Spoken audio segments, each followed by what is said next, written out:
Por que católicos inteligentes, pessoas boas que buscam a fé, se deixam confundir por ideias errôneas sobre a concepção da igreja? Por que ideias erradas sobre a igreja conseguem confundir esses católicos que buscam a verdadeira doutrina? Estamos em tempos de confusão doutrinal, infelizmente, com cismas e excomunhões, fraternidades sacerdotais atropelando as decisões do Santo Padre e o Papa. O que está acontecendo com a Igreja Católica? Porque milhares de católicos vão, infelizmente, preferir o caminho do cisma do que obedecer à Santa Igreja que está em Roma. São questões que nos afetam diretamente como católicos, como pessoas que querem formar nossas famílias e nossos filhos na sã doutrina. Por isso a validade da questão: como proteger a nossa família e nossos filhos num mundo culturalmente decaído que está se paganizando e que está virando as costas para a Igreja de Roma? Como não ser atropelado nesses tempos de confusão doutrinal e de verdades diluídas? Será que já chegamos no tempo em que São Paulo profetizou em que os homens não suportariam a sã doutrina? Mas a questão é, onde está a sã doutrina se não em Roma? Aqui começa a confusão. O que todos sabem é que, há poucos dias, a Fraternidade Sacerdotal de São Pio X ordenou 4 bispos sem legitimação de Roma, sem autoridade de Roma, sem a autoridade apostólica do Santo Padre, o Papa Leão XIV. Isso todos sabemos. O que nem todos sabemos é por que milhares de católicos são atraídos para este tema. Por que milhares de católicos são seduzidos por este caminho. Provavelmente por serem expostos precocemente, cedo demais, aos problemas que existem na igreja, nas comunidades, nas paróquias. Problemas que realmente existem.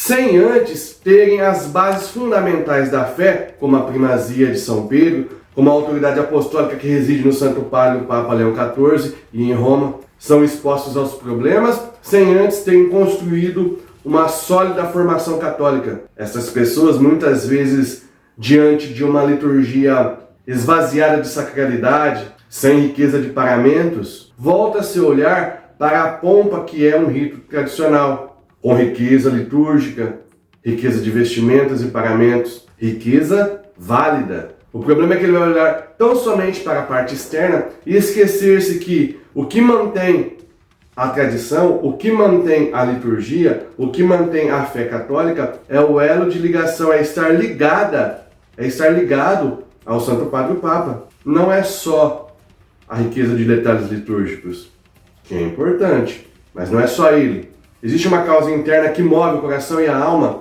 que forma a identidade do católico cismático. Antes, deixe-me mostrar como se forma a identidade de um católico com segurança para enfrentar os perigos de um cisma ou de uma heresia, ou os perigos de uma cultura moderna vazia de verdades absolutas. Como Jesus formou a identidade religiosa dos apóstolos e dos discípulos e dos seus seguidores? Jesus, antes de apontar o erro ou os erros do judaísmo, ensinou as verdades absolutas da fé. Tomando por base o Evangelho de São Mateus, veremos primeiro, antes de criticar os erros dos judeus, Jesus pregar nas sinagogas, realizar diversos milagres, diversas curas, realizar o Sermão da Montanha, ensinar o Pai Nosso, para só depois começar a apontar os erros dos judeus. É a formação da identidade religiosa antes da exposição dos problemas. É a identidade religiosa que primeiro fortalece a fé, para enfrentar os problemas também internos. E inverter essa lógica é um perigo. Por falar em identidade católica, você vai gostar de conhecer a Monte Petrino com suas camisetas católicas com estampas únicas, exclusivas. Nosso projeto tem apoio cultural dessa empresa católica. E a Bíblia como um todo? Como ela formava a identidade religiosa? A Bíblia é pedagógica, ela não vai mostrar os problemas de antemão, antes de formar a identidade religiosa, antes de formar as bases da fé. A Bíblia vai num crescendo constante, do Gênesis ao Apocalipse, para não assustar. Por exemplo, no Gênesis, o demônio é mostrado como uma serpente rastejante, onde qualquer paulada ou pedrada é possível derrotá-la. No Gênesis, ele não é ainda o dragão de 7 cabeças do Apocalipse. No Gênesis, respeitando a maturidade espiritual de Adão e Eva, o demônio, o mal, não é apresentado de uma forma assustadora, aterradora, mas de uma forma que eles possam compreender e combatê-lo e vencê-lo. Já no Apocalipse, não. No Apocalipse, o demônio é apresentado como um dragão assustador de 7 cabeças. Num crescendo de exposição do problema, o demônio é apresentado como serpente, como Leviatã, o monstro marinho circunscrito a uma localidade, depois um anjo caído e no fim, no Apocalipse, um dragão de 7 cabeças e 10 chifres, com o poder de varrer 1/3 das estrelas do céu. Mas isso só acontece quando a humanidade já está com suas bases solidificadas, suas bases religiosas solidificadas. É a pedagogia de primeiro fortalecer a fé, primeiro fortalecer as bases, os alicerces da doutrina, para só depois apresentar para as pessoas, os problemas. Isso é justamente o contrário do que muitos líderes religiosos e leigos têm feito na internet. O que eles têm feito? Primeiro, eles expõem a pessoa ao problema, aos problemas que muitas vezes são incompreensíveis e os leva ao desespero. Quando a tradição religiosa bíblica nos ensina a, primeiro, fortalecer as bases e só depois, num crescendo, ir mostrando o demônio, ir mostrando os problemas que também estão dentro da religião, como estava na judaica, esses líderes fazem o contrário. Primeiro eles mostram o problema, escancaram o problema, jogam o problema na cara, nas mãos e no colo do leigo. Jogam no colo do leigo uma caixa de Pandora já aberta, com a qual ele não sabe lidar e não tem condições psicológicas ou bases teológicas para lidar. E de lá saem problemas como construção do terceiro templo de Israel, Garabandal, revelações de Nossa Senhora aqui e ali. É alienígena que vai descer não sei na onde, uma alienlatria, uma ecolatria exagerada, um exagerado senso de preservação ambiental e fim do mundo, aquecimento global. Esse cara fica doidinho. O governo mundial é grande reset, é controle populacional, terceiro templo. Tudo isso é verdade, mas tem que ser colocado no momento certo, na gradação certa. Eles tomam isso como verdade absoluta e olham para a igreja, olham para os padres da sua paróquia, sabem que estão em combate, que a igreja está em combate e não conseguem ver nessas pessoas, não conseguem ver, inclusive em Roma, no Santo Padre e o Papa, as pessoas, os líderes que vão enfrentar esses problemas que foi jogado nos seus colos. Então eles se voltam para a história da igreja e imaginam qual forma de pessoa, qual forma de sacerdote seria o ideal para combater esses problemas. E se voltam para a Idade Média, com seus reis, cavaleiros e cruzadas. E apaixonam-se por uma igreja medieval que só existe na sua cabeça. Uma igreja cheia de pompa, em riqueza de detalhes litúrgicos, com riqueza de paramentos. Olham para uma igreja medieval de forma superficial, só pela casca, pela aparência.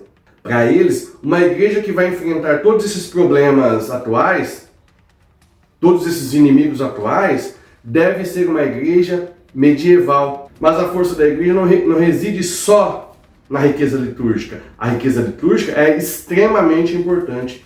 A riqueza dos paramentos também é extremamente importante. O que acontece é que muitas pessoas acreditam que só a riqueza de paramentos já é suficiente para combater o mal.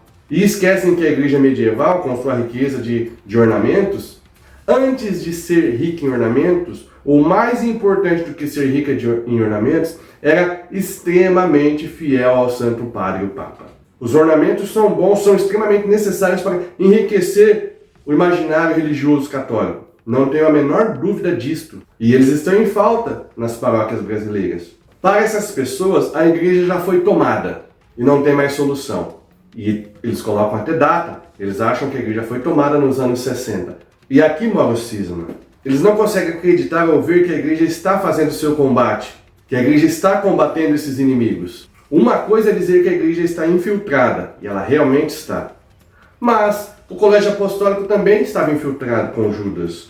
A corte celestial também ficou infiltrada quando o demônio se rebelou. A história da igreja é uma história de infiltrações do inimigo, mas nunca ela foi tomada e nunca será tomada. Toda essa lavagem cerebral faz com que eles prefiram o cisma e acreditam que a igreja foi abandonada desde os anos 60. Por quê? Porque, como foi dito no princípio, eles foram expostos precocemente aos problemas muito antes de firmarem as bases de sua fé. Qual seria a solução? Criar uma base emocional e intelectual que fortaleça as bases da fé, os alicerces da fé católica, o primário de Pedro, as verdades absolutas, por exemplo, de que Jesus é Deus e o único Deus e a Igreja Católica é sua única igreja. Qualquer ideia que atente contra isso vai ser heresia, extremamente perigosa. Não podemos esquecer que temos um inimigo, e ele é espiritual. E o combate espiritual também se dá na arena do intelecto. Por isso é preciso fortalecer a ideia de que Jesus Cristo fundou uma igreja e que essa igreja está em Roma sob a tutela do Santo Padre Papa Leão XIV. Estamos num mundo moderno de confusões doutrinais, de verdades diluídas, adocicadas com veneno de serpente. Parece mel, mas é veneno. E a tendência disso é piorar nos próximos anos. Principalmente com o advento da IA, uma revolução que milhares e milhões de pessoas não estão preparadas para enfrentar e que vai colocar o dedo no componente religioso. Se você concorda comigo que para fortalecer a identidade católica é preciso, antes de mostrar os problemas, fortalecer as bases da fé, já se inscreve no canal.